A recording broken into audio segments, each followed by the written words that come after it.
ፕሪቶሪያ በሚመለከት ፕሪቶሪያ ታሪካዊ ስምምነት ነው። ለብዙዎች ልምድ የሚሰጥ ስምምነት ነው። ያለቀ ጦርነት ያሸነፍነውን ጦርነት ነው አቁመን ሰላም ያመጣ ነው። ለሰላም ያለንን ከፍተኛ ጉጉት በኢትዮጵያ ታሪክ ውስጥ ማንም ሰው ቢያገላብጥ መንግስት እየተዋጋ እያሸነፈ መቀሌን ለመቆጣጠር አንድ ቀን ሁለት ቀን ሲቀረው ለሰላም ድርድር አይቀመጥም። የለም በኢትዮጵያ ታሪክ ውስጥ። ለምን ሆነ? ሰላም ስለሚያስፈልግ። በዛ ሂደት ውስጥ በቀሩት ቀናት ውስጥ 5ም 10ም 20ም ሰው የሚሞት ከሆነ ወገን ነው የሚሞተውና ያ መቅረቱ ጠቃሚ ስለሆነ ነው ድርድሩ ያስፈልገው።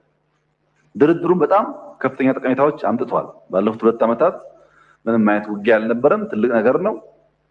የትግራይ ህዝብ በውጊያው ጊዜ ሰርቪስ አያገኝም። መብራት አልነበረውም። ባንክ ሰርቪስ አያገኝም። ትራንስፖርት ሰርቪስ አያገኝም። በርካታ ችግሮች ነበሩት። መንግስት እንደ መንግስት ፈርሷል። ያን መልሶ የሚያቋቁምና ቤዚክ ሰርቪሶች ፕሮቫይድ የሚያደርግ ኢንትሪም አስተዳደር መፈጠሩ በጣም ጠቃሚና ውጤታማ ተደርጎ ይወሰዳል።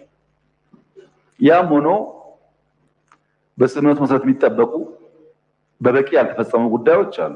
አንዱ ዲዲአር ነው። የተወሰነ ሙከራዎች ቢኖሩም ዲዲአር በተሟላ መንገድ አልተፈጸመም። ዲዲአር አለመፈጸሙ ፕራይመርሊ የሚጎዳው የትግራይ ህዝብን ነው። ማስተማር፣ መቆፈር፣ አገር ማልማት የሚችሉ ወጣቶች በወታደር ስም ተቀምጠው ለትግራይ ክልል የሚሄደውን በጀት እንዳለ ለቀለብ የሚያውሉት ከሆነ ትግራይ ውስጥ ልማት አይመጣም ማለት ነው። በቢሊዮን የሚቆጠር ገንዘብ ነው ለነዚህ ሰዎች የሚውለው በየዓመቱ በየወሩ። ያ ገንዘብ ለልማት ቢውል በርካታ ጠቀሜታ ሊያመጣ ይችላልና ዲዲአሩ ለአጠቃላይ ሰላም ብቻ ሳይሆን ለትግራይ ህዝብ ተጠቃሚ ስለሚያደርግ በተሟላ መንገድ መፈጸም ይኖርበታል። የተፈናቀሉ በሚመለከት በራያ እና በጸለምት ጥሩ ስራ ተሰርቷል። በወልቃይት አካባቢ የተጀመሩ ጉዳዮች በተፈለገው ደረጃ አልሄዱም። አሁን በእኛ በኩል ማስተላለፍ የምንፈልገው መልእክት የፌዴራል መንግስት ከነገ ጀምሮም ቢሆን የተፈናቀሉ ሰዎች ለመመለስ ዝግጁ ነው። በዚያ ሳይድ በቂ ትብብር ከተደረገልን ፍላጎታችን ዜጎች ወደ መንደራቸው ሄደው የተለመደው ህይወታቸውን እንዲመሩ ነው። ያ እንዳይሆን እያደረገ ያለው ሂዩማኒቲ እና ፖለቲክስ በጣም ተቀላቅሎ ነው። በተፈናቀሉ ሰዎች ላይ የሚሰራ ፖለቲካ ጉዳት አለው። እነዚህን ከፖለቲካ ነጥለን እንደ ሰው ዜጎች ናቸው የሚጎዱ ብለን በትብብር መንፈስ ወደ ነበሩበት ቢመለሱ ኢትዮጵያ በጣም ሰፊ ቦታ ስላላት አሳሳቢ አይደለም። ከዚያ በኋላ የሚከተሉ ጉዳዮች ደግሞ በድርድር በውይይት እንዲፈጸሙ ማድረግ ይቻላል። ባለፉት 2 ዓመታት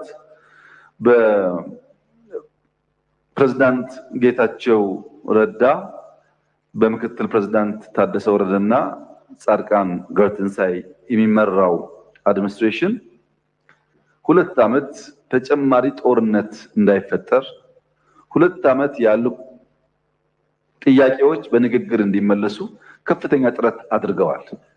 ምንም እንኳን ቀድሞ በነበረው ውጊያ ብንወቅሳቸውም ላለፉት 2 ዓመታት በሰጡት አመራር ግን ማድነቅ ማመስገን እንፈልጋለን። ተጨማሪ ውጊያ እንዳይነሳ ሙከራ አድርገዋል። ጥሩ ነገር ነው እሱ።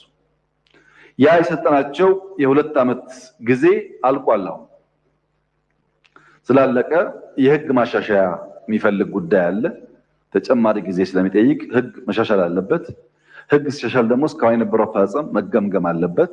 ተገምግሞ መጠነኛ ለውጥ ተደርጎ የፕሪቶሪያን ስምምነት በሚያከብር መንገድ ኢንትሪም አድሚኒስትሬሽኑ እስከሚቀጥለው ምርጫ ድረስ ስራውን እየሰራ ህዝቡን ለምርጫ ማዘጋጀትና ህዝቡን የስልጣን ባለቤት የማድረጉን ፕሮሰስ ማረጋገጥ ይጠበቅበታል።